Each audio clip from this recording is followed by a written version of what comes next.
অনেকদিন ধরে সুমনা একটু ছুটির জন্য হাঁসফাঁস করছিল। আজ অবশেষে স্বস্তি দিল। ছুটির অ্যাপ্লিকেশনটা অ্যাপ্রুভ করেছে তার স্যার।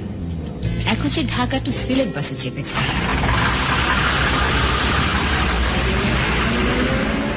পৌঁছাতে পৌঁছাতে অবশ্য সন্ধ্যা পার হয়ে যাবে। হাসপাতালে জয়েন করার পর একটুও অবসর মেলেনি তার। গত বছরই পাশ করেছে সলিমুল্লাহ মেডিকেল কলেজ থেকে। এখন কাজ করছে ঢাকার এক নামকরা প্রাইভেট হাসপাতালে। ডাক্তারি পেশাটা তার শুধু পেশা নয়, নেশাও বলা চলে। গত 1 বছরের ছুটি ছাটার কথা মাথাতেও আসেনি তার। কিন্তু এবার বিষয়টা আলাদা। আবির কিছুতেই আর ওয়েট করতে চায় না। বারবার করে বলে দিয়েছে জানুয়ারিতে ছুটি ম্যানেজ করতেই হবে, তা সে যে করেই হোক।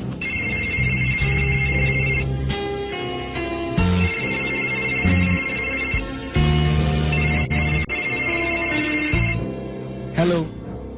হ্যালো, হ্যাঁ বলো। বিজি? তা একটু আছি, একটু পরে একটা অপারেশন শুরু হবে। আমি কখন কথা বলবো তোমার সাথে? এখনই বলো না। সিরিয়াসলি শুনতে হবে। সিরিয়াসলি শুনছি। আমরা বিয়ে কবে করছি? করবো তো, খুব শিগগিরই। সেটা কবে? তোমার কি হয়েছে আবির? সুমনা, আমি আর ওয়েট করতে চাচ্ছি না। দুজনে এস্টাবলিশ, কাজে আর সময় নষ্ট করার কি দরকার? আর ভাইয়া ভাবির কি রিয়াকশন হবে কে জানে। এগুলোকে ম্যানেজ করতেও তো টাইম লাগবে। তুমি এভাবে এড়িয়ে গেলে হবে? এড়িয়ে যাচ্ছি কে বললো? তুমি প্লিজ আমাকে ভুল বুঝো না। আমি ভুল বুঝতেছি না, কিন্তু আমি তোমাকে নিয়ে ভয় পাচ্ছি সুমনা। কি জানি দূরে আছি সেজন্যই কিনা আমি তোমাকে হারাতে চাই না। আমিও তোমাকে ছেড়ে বাঁচতে বা মরতে কোনোটাই পারবো না। তাহলে প্লিজ জানুয়ারিতে দিন 7 ছুটি ম্যানেজ করে চলে আসো। তোমাকে না দেখে আর পারছি না। ঠিক হলো দুজন মিলে আপা দুলাভাইয়ের কাছে তাদের সম্পর্কের বিষয়টা বলে বিয়ের কথাটা ঠিক করবে। সুমনার আপা দুলাভাই হলেও আবিরের অবশ্য ভাই ভাবি। আবিরের মেজ ভাইয়ের সাথে সুমনার বড় এবং একমাত্র বোন লুবনার বিয়ে হয় 4 বছর আগে। তখনই আবিরের সাথে আলাপ সুমনার। 4 বছর অনেক সময়, অথচ মনে হয় এই তো সেদিন। বিয়ে বাড়িতে সবাই হই হুল্লোড় করছে, চিৎকার চেঁচামেচি করছে। সুমনার আবার মাইগ্রেনের সমস্যা, একটুতেই মাথা ধরে যায়। একটা পেইন কিলার খেয়ে একটু নির্জন জায়গা খুঁজছিল, চোখ বন্ধ করে একটু শুয়ে থাকবে বলে।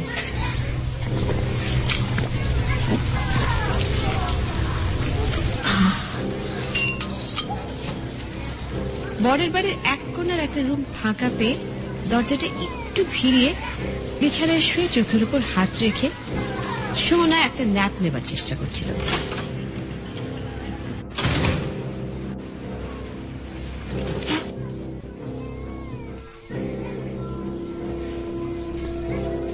এই মেয়ে, কতক্ষণ থাকবে এই ঘরে? ও মাই গড, আপনি আপনি কখন ঢুকলেন? আমি ঢুকিনি, ছিলাম আগে থেকে। তুমি পরে ঢুকেছো। কি? আমি তো ঢোকার সময় কাউকে দেখিনি। সামনে ছিলাম না। মানে? মানে ওই আলমারির পেছনে ছিলাম। আলমারির পেছনে? কেন? চোর নাকি আপনি? আরে আমার ঘরে আমাকেই চোর বলছো? কে আপনি? আর আমাকে তুমি করে বলছেন কেন? আমি আবির, বড়ের বেশি কবির, আমার মেজ ভাই। ও সরি, কিন্তু বিয়ের দিন তো আপনাকে দেখিনি। আরে বাবা, মহা ঝামেলা তো। এক্সাম ছিল, আজ সকালে আসছি। কিন্তু আলমারির পেছনে কি করছিলেন? বই পড়ছিলাম। বই? আলমারির পেছনে বসে? সামনে বসে পড়ছিলাম, সবার চক্ষু শুলে পড়েছে। এ কাজ সে কাজে পাঠাচ্ছিল, তাই পেছনে চলে গেলাম। বেশ কাম করতো আপনি। আরে তা না, ঢাকা থেকে আসার সময় একটা ইন্টারেস্টিং বই পড়ছিলাম, শেষ না করা পর্যন্ত শান্তি পাচ্ছিলাম না, তাই। ও, আপনি এখন আমাকে তুমি করে বলছেন? ইচ্ছে করে বলছি, কারণ তুমি আমার 3 ব্যাচ জুনিয়র। আপনি সলিমুল্লাহ পড়েন? না, ঢাকা মেডিকেল। তবে তোমাকে দেখতে সলিমুল্লাহ গিয়েছিলাম। আমাকে দেখতে? কেন?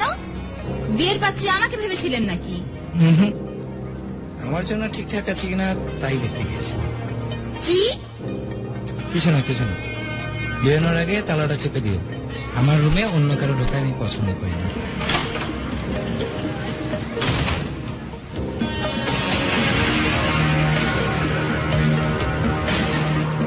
এই কথা বলেই সেদিন আবির ঘর থেকে বেরিয়ে গিয়েছিল।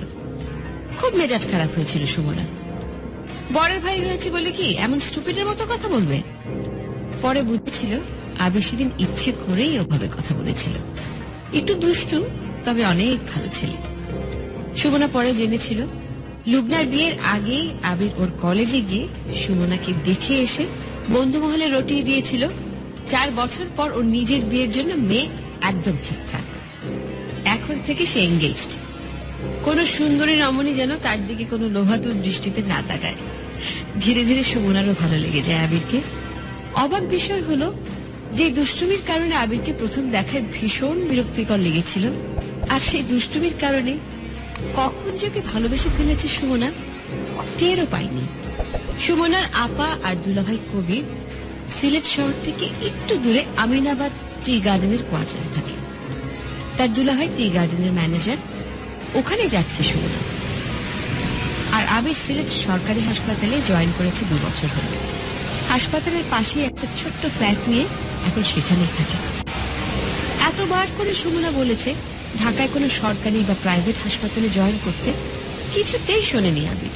ওর একই কথা, ঢাকায় ডাক্তাররা সেবার ব্রত নিয়ে ডাক্তারি করেন না। ঢাকায় থাকা মানে ডাক্তার হয়েও নিজেকে বিজনেসম্যান হিসেবে গড়ে তোলা। আর আবিরের যুক্তির সাথে সুমনা কখনোই পেরে ওঠে না। বিয়ের কথাটা পাকা হলে সুমনারই এদিকে আসবার ব্যাপারে চেষ্টা করতে হবে, কারণ আবির সিলেট আর সে ঢাকায় থাকতেই পারবে না।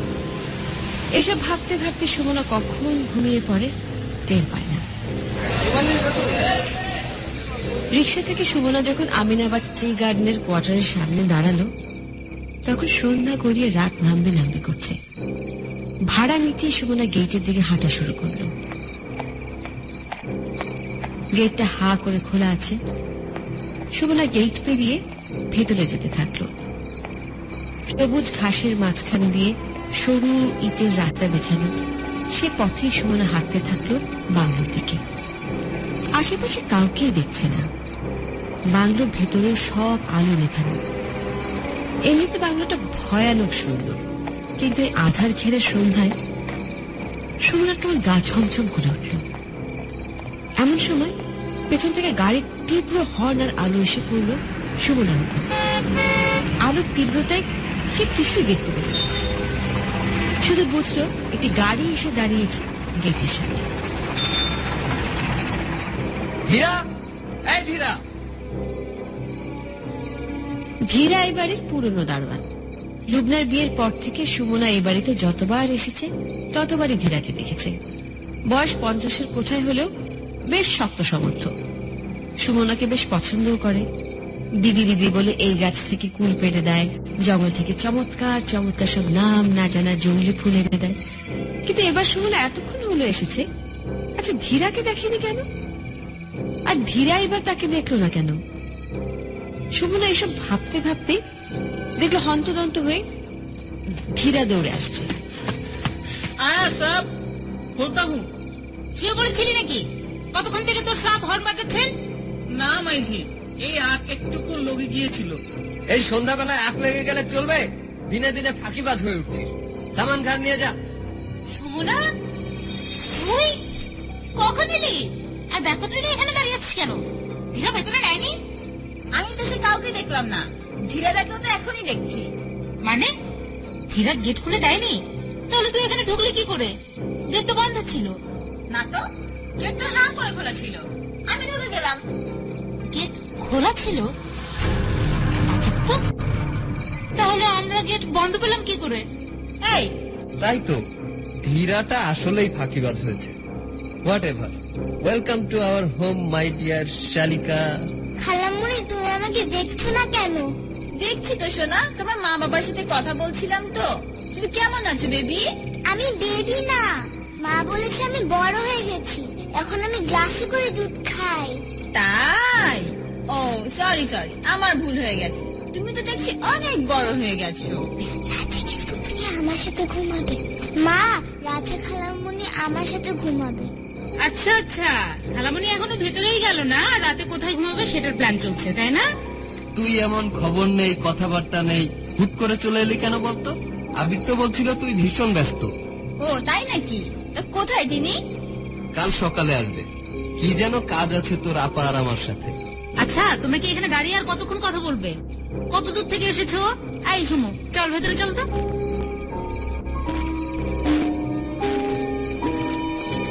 সবাই মিলে বাংলোর ভেতর পা বাড়াতে একটা একটা গরম দমকা বাতাস সবার গায়ে লাগলো।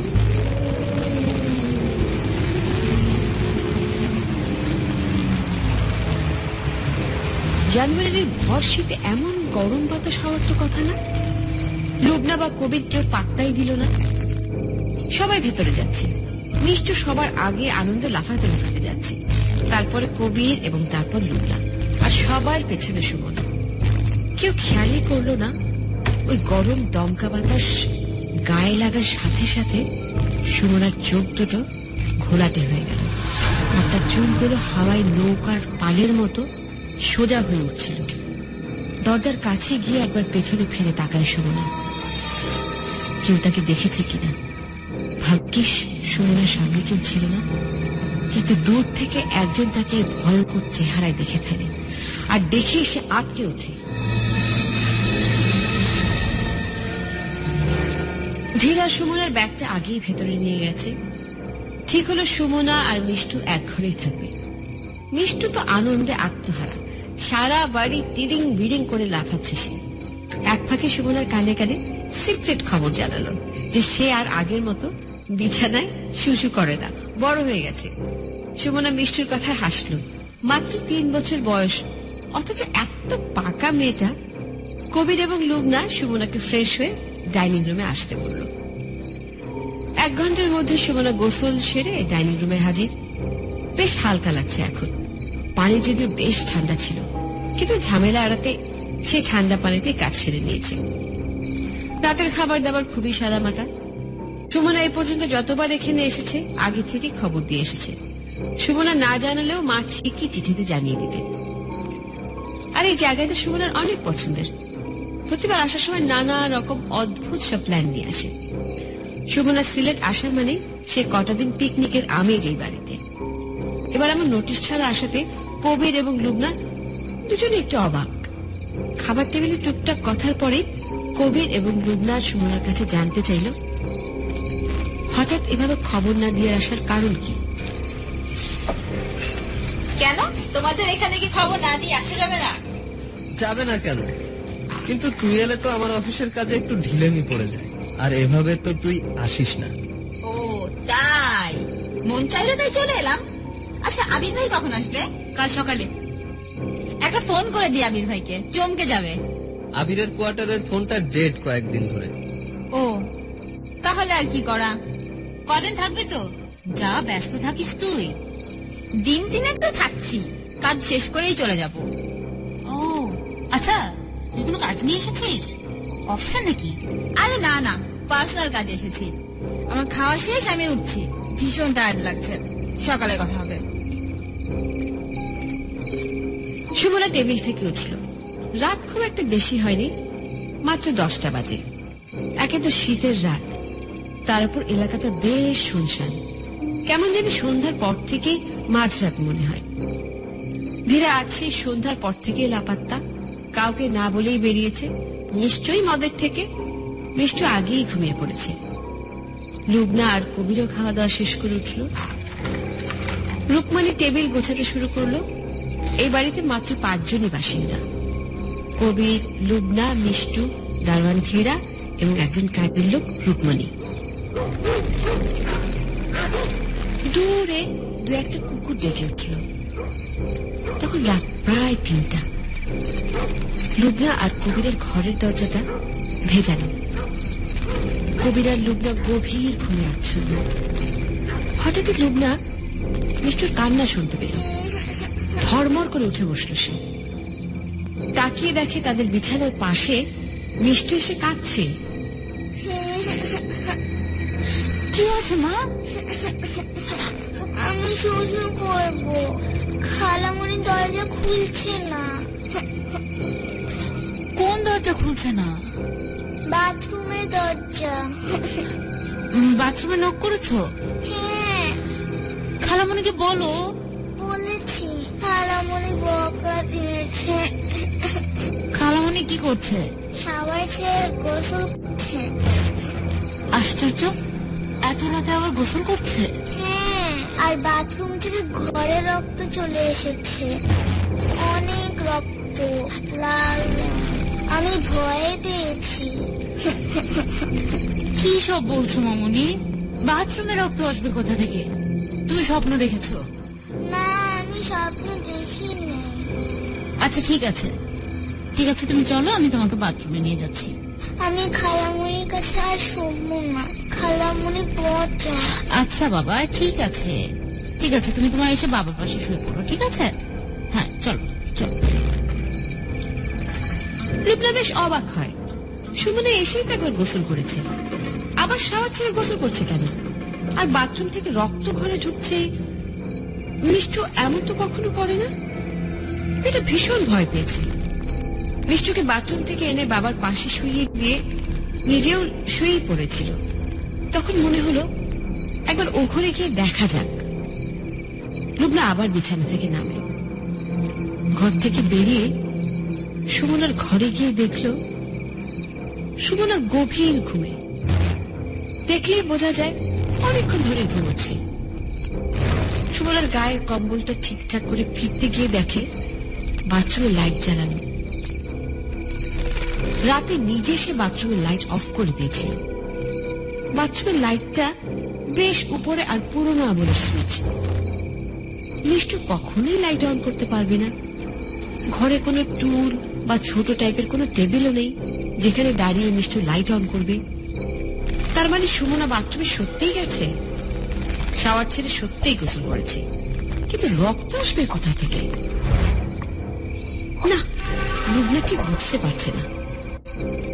নিশ্চিত হতে বাথরুমের দরজা ঠেলে সে ভেতরে ঢুকল, আর ভেতরে গিয়ে আশ্চর্য হয়ে গেল। বাথরুম পুরোই শুকনো খটখটে, এমনকি বেসিনও। তাহলে মিষ্টু শাওয়ারের শব্দ কি করে শুনল? আর রক্ত? লুবনার মাথা কাজ করছে না। ভাবলো সকালবেলা দুজনকে আলাদা করে জিজ্ঞাসা করবে। মিষ্টু তো কখনো এমন করে না।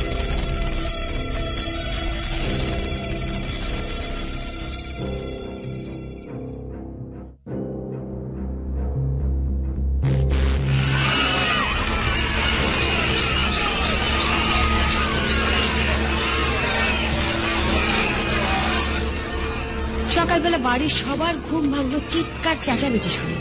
চা বাগানের প্রায় সব কর্মচারী জমা হয়েছে গেটের কাছে। রুকমানি হাউ মাউ করে কাঁদছে। কবির লুবনা ছুটে গেল গেটের কাছে, তাদের চোখে মুখে উৎকণ্ঠা। এই লীলো, কি হয়েছে? বাবু, ধীরান নেই কো বাবু। এই মানে কি হয়েছে? কাল সন্ধ্যেবেলা মদের থেকে গেছিল, ওখানেই আমার সাথে দেখা। অনেক বেশি খাচ্ছিল বাবু, মানা করেছি, বলেছি ঘর যা। ও বলে কি ও ঘরে আর যাব না, ও ঘরে ছায়া লেগেছে। মদের নেশায় কি আবল তাবল বলছিল বাবু। জোর করে ঠেক থেকে বের করে এখানে আসার লাগে পাঠিয়ে দিয়েছি। লেকিন বাবু, সকালে দেখি ওই জলার ধারে কেউ কি মেরে ফেলেছে বাবু। একেবারে জামানের কাছে কেটে মেরেছে বাবু। ধীরা তো কাল সন্ধ্যার পর থেকেই কোথায় চলে গেছে?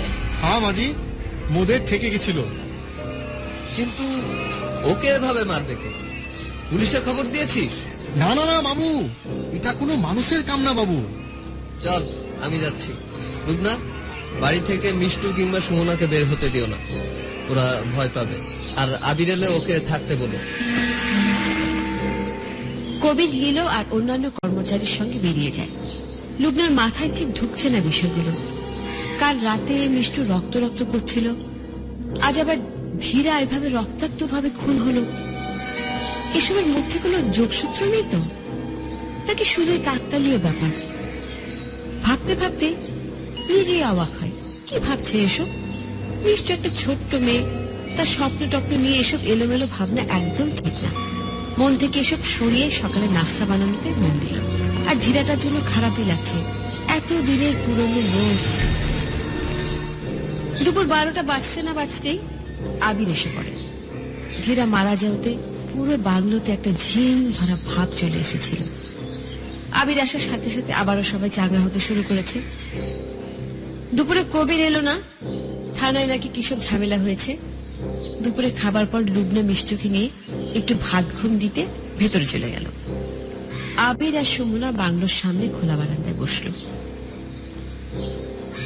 কবির আর লুবনার কাছে তাদের সম্পর্কের বিষয়টা উপস্থাপনের আগে নিজেদেরকে একটু গুছিয়ে নিতে হবে। কি ঠিক করলে? কি? ভাইয়া ভাবিকে কখন জানাবা? আমি কেন জানাবে তো তুমি। আমি শুধু হু হা করবো। মানে কি ভাইয়ার সামনে আমি একা কথা বলবো নাকি? তাহলে তোমাকে ডেকে আনছি কেন? আমাকে না ডাকলেও পারতে। তুমি ওদের বলে সব ঠিকঠাক করে রাখতে, পরে আমি এসে টুক করে বিয়ে করে ফেলতাম। খুব শখ না? দাঁড়াও না, তোমার ব্যবস্থা আমি করছি। আমার হাতে কিন্তু খুব বেশি সময় নেই, চলে যেতে হবে। অফিস থেকে কতদিনের জন্য ছুটি নিয়েছো? অনন্তকাল। দূর, আবার ফাজলামি। দেখো, বিয়ে হানিমুন সব মিলিয়ে অনেক বড় সড়ো একটা ছুটি লাগবে। হসপিটালে গিয়েই জানাবা। তুমি চাহিবা মাত্র আমি তোমার কাছে চলিয়ে আসিতে বাধ্য থাকিব। তাই কি? বিশ্বাস করো না? করি, কিন্তু ভয় হয়। দেখলে না, তুমি চাইলে আর আমি কত প্রবলেম থাকা সত্ত্বেও চলে এলাম। আমি তো বলেছি তোমাকে ছাড়া আমি বাঁচতেও পারবো না, মরতেও পারবো না। বিকেলের দিকে মিষ্টুকে নিয়ে আবির বাংলোর সামনে বাগানে খেলতে লাগলো। সুমনার একটু হাঁটতে ইচ্ছে হলো। আপা উলের সেলাই নিয়ে বসেছে, কাজেই তাকে ওঠানো যাবে না। আর আবির মিষ্টু খেলা এত ব্যস্ত, শেষমেশ সে একাই বেরোলো। এখানকার চা বাগান দিয়ে হাঁটতে তার বেশ ভালো লাগে। চারদিকে ঘন সবুজ গাছ, সব গাছ একই আকৃতি। এখনো সূর্যের আলো বেশ কিছুটা আছে, কিন্তু এখানে এলে মনে হয় এই বুঝি ঝুপ করে সন্ধ্যা নেমে গেল। হাঁটতে হাঁটতে সে শুনল কাছে পিছে কোনো মেয়ে গান গাইছে, আদিবাসী মেয়ে। আর একটু খুঁজতেই পেয়ে গেল সে একটি ফুটফুটে ষোড়শী মেয়ে, লাল শাড়ি পরা, মাথায় খোপার এক করে আবার লাল জবা গোজা। সুগুনার দিকে তাকিয়ে মেয়েটা হাসল। তোমার নাম কি? ফুলমতি। বাহ, সুন্দর নাম তো। আমার নাম সুমনা। জানি আপনি ওই বড় বাবুর শালি হন। তুমি আমায় চেনো? তোমার হাসিটাও না খুব সুন্দর। এটাও জানি। এটাও জানো? বড় বাবু বলেছে। বড় বাবু মানে দুলাভাই? তুমি দুলাভাইয়ের বাগানে কাজ করো? আমি না গো দিদি, আমার বাপ কাম করে। ও আচ্ছা, কিছু মনে করো না। তোমার কি বাচ্চা হবে বা এমন কিছু? আপনি কেমন করে বুঝলেন গো দিদি? আমার পেট তো এখনো বড় হয়নি। বোঝা যায়, আর আমি ডাক্তার, এসব ভালো করেই বুঝি। মা বলেছিল দুদিন পরে সবাই জেনে যাবে, লোকে ছিছি করবে। ছিছি করবে মানে? এটা তোমার স্বামীর বাচ্চা না? আমার যে এখনো শাদী হয়নি গো দিদি। সে কি? তাহলে তোমার বাচ্চার বাবাকে? আমি বলতে পারবো না গো দিদি, আমার ভগবানের দিব্যি দিয়েছে সে। আমি মাকেও বলিনি, কিন্তু তুমি এভাবে। মা বলেছে মরে যেতে, না হলে ওদের মরতে হবে। কি পাগলামি করছো? আমাকে বলো তোমার এই ক্ষতি কে করেছে? আমি তোমায় সাহায্য করব। না না না, আমি পারবো না। আমাকে জিজ্ঞাসা করো না দিদি, তাহলে ও আমার বাপকেও মেরে ফেলবে। আমায় জিজ্ঞাসা করো না।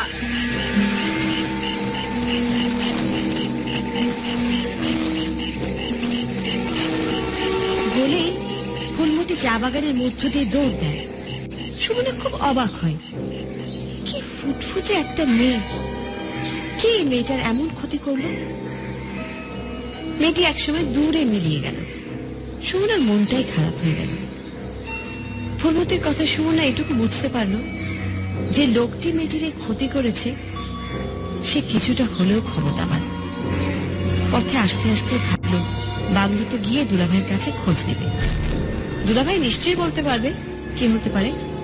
বাংলোতে ফিরতে সুমনা দেখল দুলাভাই ফিরেছেন। সবাই বাংলোর সামনে খোলা বারান্দায় বসে আছে, শুধু মিষ্টু নেই সেখানে। আপা দৌড়ে এলেন। কোথায় ছিলে এতক্ষণ? এই তো চা বাগানে হাঁটছিলাম। কত দূর গিয়েছিলে? আমি তো খুঁজে আসলাম, পেলাম না, কোথাও দেখলাম না তোমাকে। একটু দূরেই গিয়েছিলাম, এত চিন্তার কি আছে?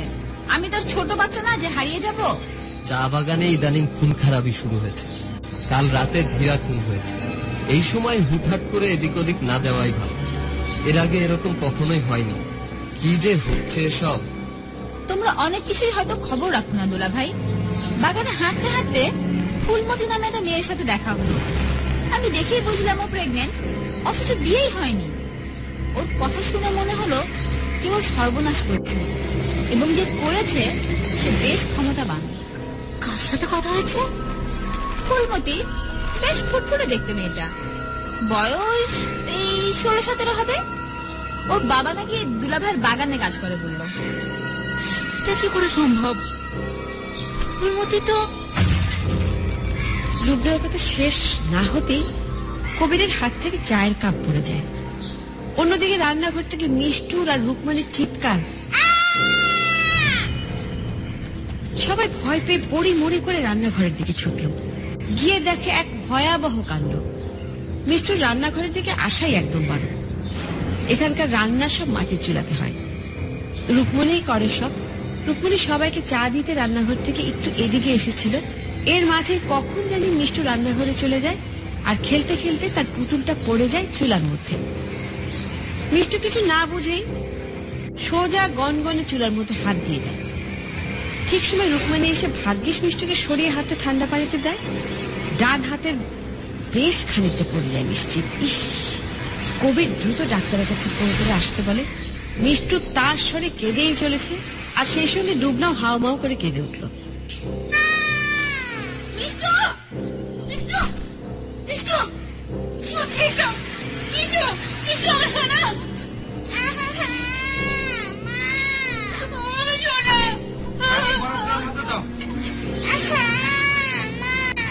কাল রাত থেকে আমার মনে হচ্ছিল, কাল রাত থেকে আমার মনে হচ্ছিল আমাদের কিছু একটা হবে।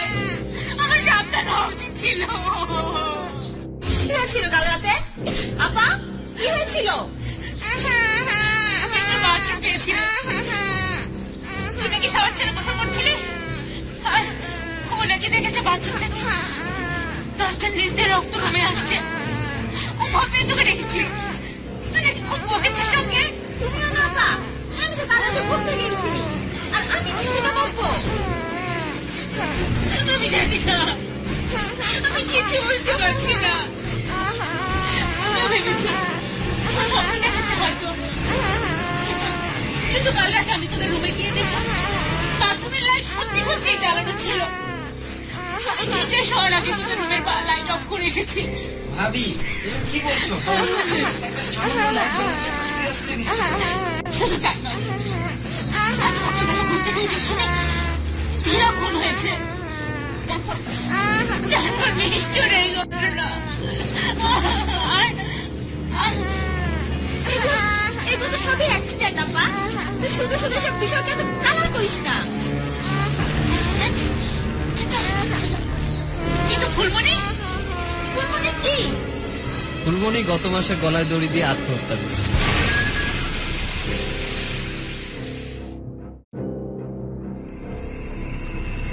মাথায় যেন বাজ পড়লো সুমনার। কিভাবে এটা সম্ভব? মেয়েটি তো ফুলমণির নাম বলেছিল। সুমনা স্পষ্ট শুনেছে। সুমনার সব তালগোল পাকিয়ে গেল। একজন মৃত মানুষের সাথে সে কথা বলেছে, এটা কি করে সম্ভব?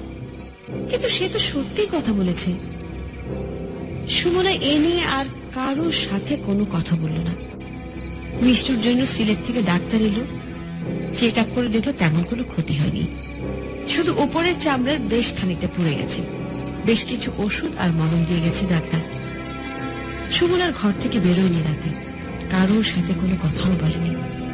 লুবনা সারা রাত মেয়ের পাশ থেকে সরেনি। রাতে আবির আর কবির কোনো মতে রাতের খাবার খেয়ে শুয়ে পড়ল।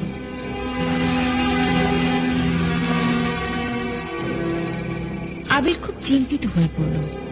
এসব আজগুবি ব্যাপার ঘটছে এখানে। সে আর সুমনা এসেছে এখানে নিজেদের বিয়ের কথা পারতে, অথচ লুবনা যা বলল আর মিষ্টুর অবস্থা এখন যা, তাতে এসব কথা এখন তোলাটা কোনোভাবেই ঠিক হবে না। ওদিকে সুমনাও চুপ মেরে গেছে। যাবারই তো কথা, এটা একেবারে অসম্ভব। 1 মাস আগে মরে যাওয়া একটা মানুষের সাথে কিভাবে কথা বলবে?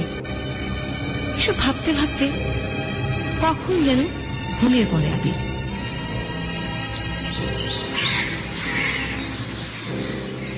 পরদিন সকালবেলা এত কিছুর পরেও রাতে বেশ ভালো ঘুম হয় সবার।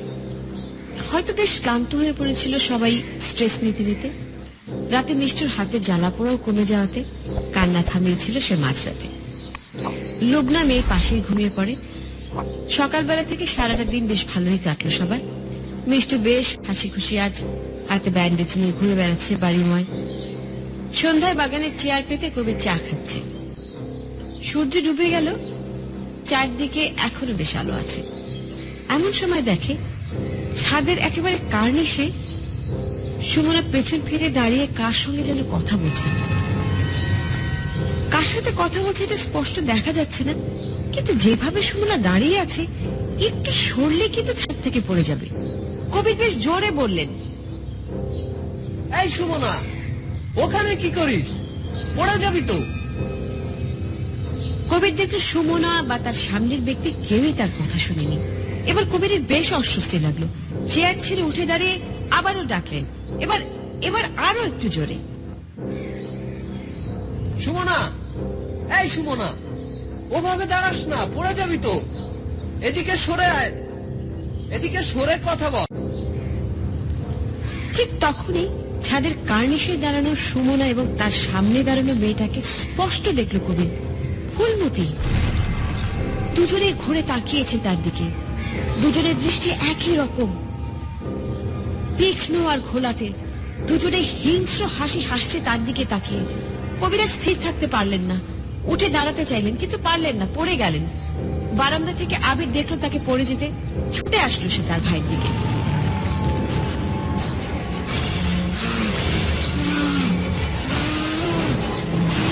এই ভাইয়া, ভাইয়া, কি হয়েছে? কি হয়েছে? এভাবে তাকিয়ে আছো কেন? আর কাকে দেখছো? ভাবি, সুমনা, ভাবি। কি হয়েছে? এই এই কি হচ্ছে? এমন করছো কেন? দুলা ভাই, দুলা ভাই, আমি তুই ডাক্তার দিতে ফোন কর। রুকমানি, এই পানি লিয়া। সুমনা, তোর ভাই তোর হয়নি। হ্যাঁ, আপা ধরছি আপা। সুমনা কবিরের কাছে যেতে কবির বিস্ফোরিত চোখে সুমনার দিকে তাকায়। খুব চেষ্টা করে লুবনার চোখের দিকে তাকাতে, ওকে দেখাতে সে যা দেখেছে লুবনা কি তা দেখতে পেয়েছে, বা লুবনা কি তা দেখতে পাচ্ছে।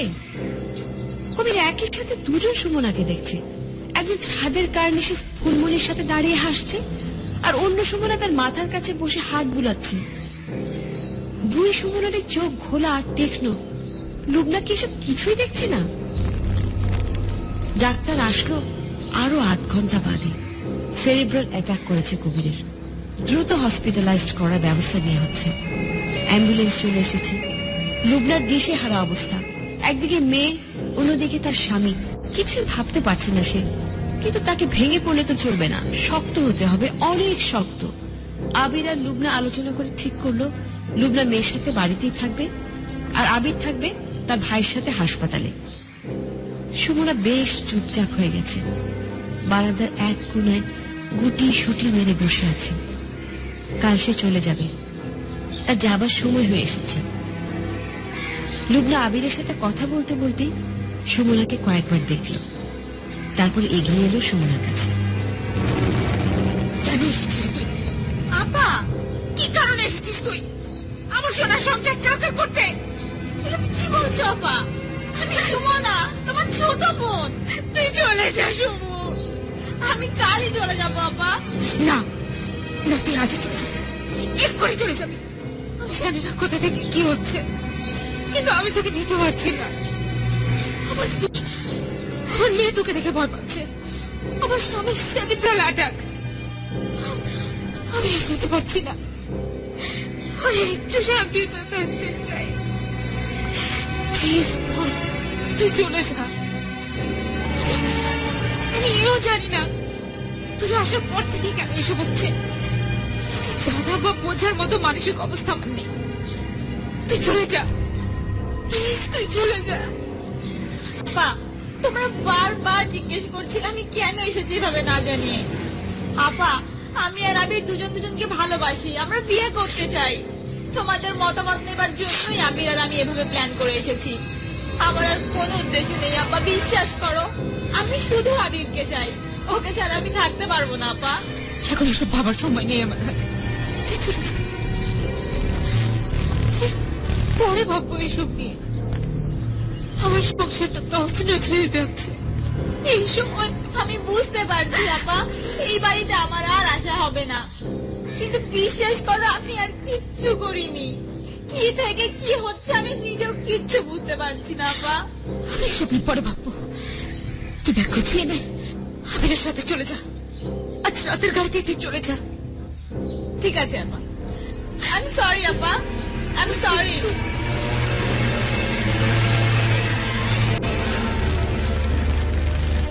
আবির দুজনকে দূর থেকে দেখছিল। যা কিছু ঘটেছে এ পর্যন্ত এর কুল কিনারা সেও খুঁজে পাচ্ছে না। বেচারা সুমনার জন্য খারাপই লাগছে আবিরের। অনেক রিকোয়েস্ট করে সে তাড়াহুড়ো করে সুমনাকে নিয়ে এসেছে বিয়ের বিষয়ে কথা বলার জন্য। ভাইয়ের অবস্থা যা, তাতে সামনে পজিটিভ কিচ্ছু আশা করা যাচ্ছে না। বেশ লম্বা দীর্ঘশ্বাস ছাড়ল বেশ। কপালে যা থাকে তাই হবে। কবিরকে নিয়ে অ্যাম্বুলেন্স আগেই বাংলো থেকে বের হয়ে গেছে। সুমনাকে নিয়ে আবির বের হলো ভাইয়ের গাড়ি নিয়ে। সারা গাড়িতে সুমনা আর আবির, কেউ কারোর সাথে কোনো কথা বলল না। আবিরের খুব ইচ্ছে করছিল সুমনার কাছে যেতে, একটু অন্তরঙ্গ হয়ে কথা বলতে, কিন্তু কেমন যেন এক অদ্ভুত ধরনের দূরত্ব অনুভব করছে সে। মনে হচ্ছে চাইলেও আর কোনো দিনও সে সুমনাকে ধরতে পারবে না, ছুঁতে পারবে না, মন খুলে কথা বলতে পারবে না। সেদিন রাত 10:30টায় বাস সুমনার। রাত 9টায় বাস স্ট্যান্ডের কাছেই একটা হোটেলে একটু নিরিবিলি বসলো দুজনে। সুমনা মাথা নিচু করে আছে, ওর চোখ দিয়ে টপ টপ করে পানি পড়ছে। আই এম সরি বাবু। তুমি কেন সরি বলছো? আমার জন্যই তো হলো। আমি তোমাকে জোর করে তাড়াতাড়ি ডাকলাম, নাহলে তুমি আরো কিছুদিন পরে আসতে। এখন এসব কথা বলার সময় না, জানো আবির, আমার না খুব খুব ভয় করছে। মনে হচ্ছে আমি মনে হয় তোমাকে পাবো না। কি বলছো এসব? দেখো শুনো না, ভাবি কি বলছে না বলছে এসব ভাবির ব্যাপার। আমি তোমাকে ছাড়া কিছু ভাবতে চাই না, ভাবতেও পারবো না, পারিও না। বাড়ির কে কি বললো, কেউ রাজি হলো না হলো, সেটা তাদের ব্যাপার। আমি কারোর জন্য ওয়েট করবো না। আমরা দুজন এক হবই। আর এসব কিছুর জন্য তো আমি তোমাকে ব্লেম করছি না, সে জাস্ট একটা অ্যাক্সিডেন্ট। না আবির, এর কোনোটাই অ্যাক্সিডেন্ট না। মানে ধীরা মারা যাবার রাতে বিষ্টু যা বলেছে আমাকে নিয়ে, সে সব আমি স্বপ্নে দেখেছি। হ্যাঁ আবির, আমি সব স্বপ্নে দেখেছি। আমি স্বপ্নে দেখেছি আমার সারা শরীরে রক্ত, আমি গোসল করছি। তুমি সত্যি নয় স্বপ্নে গোসল করছো? হ্যাঁ। কিন্তু তোমার স্বপ্ন মৃত্যু জানবে কি করে? আমি জানি না। আচ্ছা ঠিক আছে, ওকে, হতে পারে এটা একটা কাকতালীয় বিষয়। এর সাথে ধীরে মারা যাবার তো কোনো সম্পর্ক নেই। আমি স্বপ্নে দেখেছি আবির, আমি কাউকে খুন করেছি। কাউকে? মানে কে? জানি না, মুখ দেখতে পাইনি। বাবু, স্বপ্ন মানুষের অবচেতন ভাবনার সমষ্টি। কোনো একভাবে কিন্তু ফুলমণি, আমার ধারণা তুমি ফুলমণি নামে কোনো মেয়ের কথা ভাবছিলে। আর এছাড়া এই এলাকাতে এরকম নাম থাকাটাই কমন। ফুলমণি আমার কোনো কল্পনা না আবির, ফুলমণি সত্যি এসেছিল আমার কাছে, আমার সাথে কথা বলেছে। কিন্তু মৃত মানুষ কিভাবে তোমার সাথে কথা বলবে? এসব জাস্ট একটা কল্পনা। আর দুলাভাই, দুলাভাইয়ের কেন এমন হলো? ধীরার মারা যাওয়া, মিষ্টুর হাত পুড়ে যাওয়া, এসব কারণে তো ভাইয়ের উপরে স্ট্রেস পড়েছিল, নিতে পারেনি, তাই স্ট্রোক করেছে। সিম্পল। না, দুলাভাইয়ের স্ট্রেস ছিল অন্য কারণে। ফুলমণি কনসিভ করার পেছনের মানুষটা কেউ না আবির, সে দুলাভাই। কি যাত্রা বলছো? ঠিকই বলছি, ফুলমণি নিজে আমাকে বলেছে। কথাকার কোন ফুলমণি? Dam your Phulmoni. যা মন চাই বলতে পারো। ফুলমণি বলেছে ওর স্কুলের কোন একটা বইয়ের মরাদের ভেতরে ও সেই লোকের নাম লিখে রেখে গিয়েছে, আর সেখানে লেখা আছে কবির চৌধুরী। আর আমি নিজে সেটা দেখেছি আবির। শোনো, একটা কথা আমাকে বলবে? ফুলমণি এত মানুষ থাকতে তোমাকে এইসব কথা কেন বলতে আসবে, যাকে সে চেনেও না? এর উত্তর আমি জানি না আমি, কিন্তু বিশ্বাস করো, বিশ্বাস করো, আমি ইচ্ছে করে কিচ্ছু করিনি। এখানে এখানে আসার পর থেকে সব অদ্ভুত অদ্ভুত মানুষ আমি দেখছি, যাদের এর আগে আমি কখনো দেখিনি, আমি চিনি না পর্যন্ত। আর কাকে দেখেছো? তোর মনে আছে মিষ্টু যখন হাত পড়েছিল? আমি জানি ওর সাথে একটা ছেলে খেলছিল। ছেলেটাই ওকে বলেছিল ওর পুতুলটা আগুনের ভেতর থেকে বের করে নিয়ে আসতে। আমি জানি ছেলেটাকে আর কেউ দেখেনি। আমরা যখন বারান্দায় বসেছিলাম, আমি রান্নাঘর থেকে ছেলেটির গলা পাচ্ছিলাম, স্পষ্ট পাচ্ছিলাম। কিন্তু পরে যখন রান্নাঘরে গেলাম, ছেলেটির দরজার কোনায় লুকিয়েছিল। আচ্ছা বাবা, শোনো, তুমি একটা রিকোয়েস্ট রাখবে? এবার ঢাকায় গিয়ে একজন স্পেশালিস্ট দেখাও। আবির, আমার সাথে এসব কেন হচ্ছে আমি জানি না। আমি অনেকবার বলতে চেয়েছি আপাকে, তোমাকে, কিন্তু বারবার কে যেন আমার মুখ চেপে ধরেছে। আমার খুব ভয় করছে আবির, তুমি আমার ছেড়ে চলে যাবে না তো? কি বলছো এসব? আমি কখনো তোমায় ছেড়ে যাব না। এটা হয় না, আমি কোথাও যাবও না। আমার যাবার সময় হয়ে গেছে আবির, আমি আবার আসবো। কেউ চাক বা না চাক, আমি তোমায় নিয়ে দূরে চলে যাব, অনেক দূরে। এখন চলো, তোমার বাসের সময় হয়ে গেছে। চলো।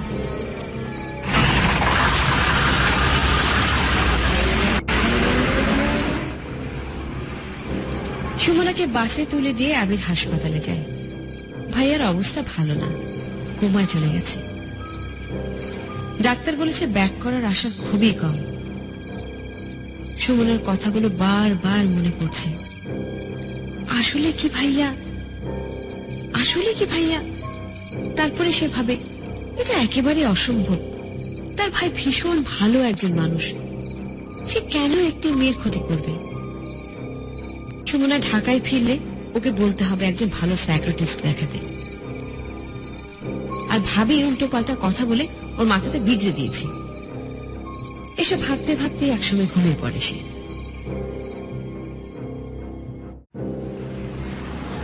সকালবেলা উঠে গাড়ি নিয়ে সোজা বাংলোতে চলে এলো। রাতে ভাবি বা মিষ্টুর কোনো খবরই নেওয়া হয়নি। গেট দিয়ে ঢুকতেই চোখে পড়লো লেটার বক্সের দিকে। কি মনে করে লেটার বক্সটা খুলল সে, দেখলো একটা চিঠি। মাইমা অর্থাৎ লুবনা এবং সুমনার মায়ের হাতে লেখা। চিঠিটা লুবনার নামে। কবির কেমন আছে? ভালো, এই তো আর কিছুদিন টাইম লাগবে। ভাবি, তোমার মার একটা চিঠি আসছে। টেবিলের উপর রাখো। রুকমণিকে বলবে খিদে পেয়েছে, কিছু দিতে। তুমি ফ্রেশ হয়ে আসো, আমি বলছি। মিষ্টু কোথায়? ঘুমোচ্ছে।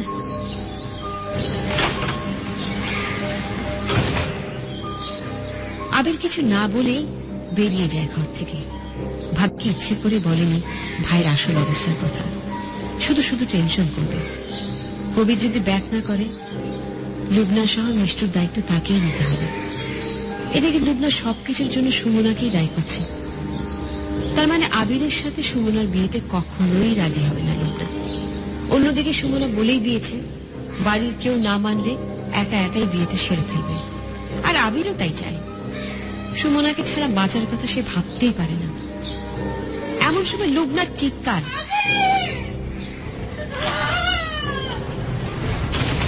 আবির তাড়াতাড়ি বেরিয়ে আসে বাথরুম থেকে। এসে দেখে লুবনার চিঠিটা হাতে নিয়ে পাথরের মতো বসে আছে। কি হয়েছে ভাবি? কি হয়েছে? কি চিঠিতে কি হয়েছে? মার কিছু হয়েছে নাকি? আরে বাবা, কথা বলছো না কেন? দাও তো চিঠি আমাকে দাও। আবির চিঠিটা একরকম হাত থেকেই কেড়ে নেয় লুবনার। মায়ুমার চিঠি, কাল সকালে লেখা। মা লুবনা, কেমন আছিস তোরা?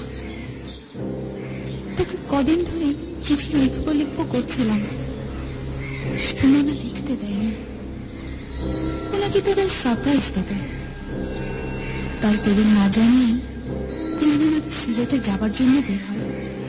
কিন্তু কপালে সইল না, ওর বাসটা মাঝ রাস্তায় অ্যাক্সিডেন্ট করে খাদে পড়ে যায়। গতকাল রাতে পুলিশ আমাকে জানালো আমাকে একটু থানায় যেতে হবে, ওখান থেকে মর্গে আমার সুমনার লাশ শনাক্ত করতে। মেয়েটাকে এমন বিভৎস চেহারায় দেখতে হবে এমনটি ভাবিনি কখনো। চেহারা চেনা যায় না, কয়েকদিনের পচে যাওয়া লাশ তো। জামাটা দেখে চিনলাম, ও আমাদের সুমন। তোকে সারপ্রাইজ দিতে চেয়েছিল, শেষে কিনা সবাইকে সারপ্রাইজ দিয়ে গেল। লাশটা নাকি খাদে তলিয়ে গিয়েছিল, লাশগুলো খুঁজে পাওয়া যাচ্ছিল না। আজ সকালে পেয়েছি, তোদের জন্য রাখতে পারলাম না। আর তোরা এসে কি বা দেখবি, তাই তোদের ছাড়াই দাফন করে দিলাম। তোরা যদি একবার আসতি খুব ভালো হতো রে মা। এই পুরো বয়সে এই ভার আমি নিতে পারছি না। এতে তোর মা। চিঠিটা পড়ে আবির স্তব্ধ হয়ে যায়। এ কি করে সম্ভব? সুমনা মরে যাবার পরে বাড়িতে এসেছিল। আবির লুবনার হাত থেকে চিঠিটা নিয়ে দৌড়ে চলে যায় চা বাগানে। এর ওর কাছ থেকে ফুলমতির বাড়ির ঠিকানাটা নিয়ে চলে যায় ফুলমতির বাড়ি। তারপর ফুলমতির মাকে বলে ফুলমতির স্কুলের সব বই বের করতে। ফুলমতির মা বেশ হকচকিয়ে যায়। আবিরকে সবাই চেনে এলাকার, তবে এভাবে ফুলমতির বই দেখছে কেন তারা কিছু বুঝতে পারছে না। আবির তন্ন তন্ন করে সব বইয়ের মলাট খুলে দেখে, না কিছুই নেই, কিচ্ছু নেই। তাহলে তাহলে কি? হঠাৎ চোখে পড়ে একটা বইয়ের নিচের দিকে কি যেন পেন্সিল দিয়ে লেখা। আবির থর থর করে কাঁপতে কাঁপতে বইটা হাতে নেয়, মলাট সরিয়ে দেখে সেখানে লেখা আবিরের অনাকাঙ্ক্ষিত নাম কবির চৌধুরী।